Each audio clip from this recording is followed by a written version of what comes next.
ঢাকার পার্শ্ববর্তী সাভারের মজিদপুর গ্রামে অবস্থিত রাজা হরিশ্চন্দ্রের রাজবাড়ি, যা স্থানীয়ভাবে হরিশ্চন্দ্র রাজার ভিটা বা রাজাসন নামে পরিচিত, বাংলাদেশের অন্যতম প্রাচীন ঐতিহাসিক ও প্রত্নতাত্ত্বিক নিদর্শন।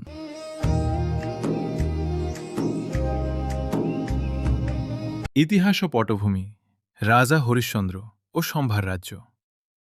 আনুমানিক সপ্তম-অষ্টম শতকে তৎকালীন সম্ভার, বর্তমান সাভার অঞ্চলে রাজা হরিশ্চন্দ্র রাজত্ব করতেন। তার নামানুসারেই এই অঞ্চলটির নাম সাভার হয়েছে বলে লোকমুখে প্রচলিত রয়েছে। তিনি ছিলেন বৌদ্ধ ধর্মাবলম্বী শাসক। বৌদ্ধ সংস্কৃতির কেন্দ্রবিন্দু: প্রত্নতাত্ত্বিকদের মতে এটি কেবল রাজার রাজপ্রাসাদ ছিল না, বরং এটি ছিল একটি সমৃদ্ধ বৌদ্ধ বিহার ও ধর্মীয় অনুশীলনের কেন্দ্র। প্রত্নতাত্ত্বিক খনন ও আবিষ্কার প্রথম উদ্ধার ১৯১৮ থেকে ১৯২০।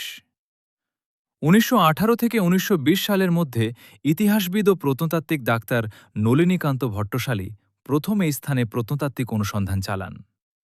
আধুনিক খনন ১৯৮৯ থেকে ১৯৯০।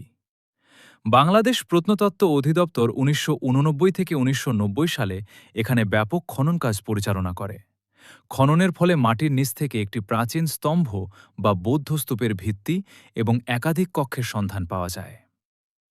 প্রাপ্ত নিদর্শন: খননকালে সপ্তম ও অষ্টম শতকের বহু স্বর্ণ ও রৌপ্য মুদ্রা, ব্রোঞ্জের তৈরি বুদ্ধমূর্তি, দেবদেবী আভালাকিতেশ্বরের মূর্তি এবং বেশ কিছু পোড়ামাটির ফলক, টেরাকোটা আবিষ্কৃত হয়।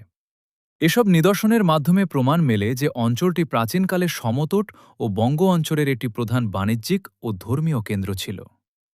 বর্তমান অবস্থা: বর্তমানে স্থানটি বাংলাদেশ প্রত্নতত্ত্ব অধিদপ্তরের সংরক্ষিত প্রত্নসম্পদ হিসেবে ঘোষিত।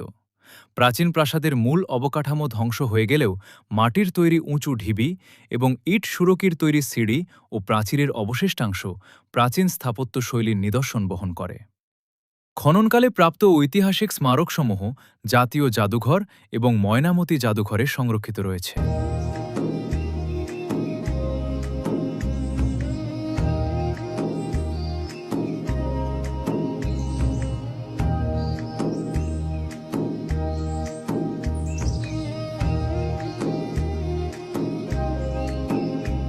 ভিডিওটি যদি আপনাদের ভালো লেগে থাকে তাহলে একটি লাইক ও শেয়ার করবেন।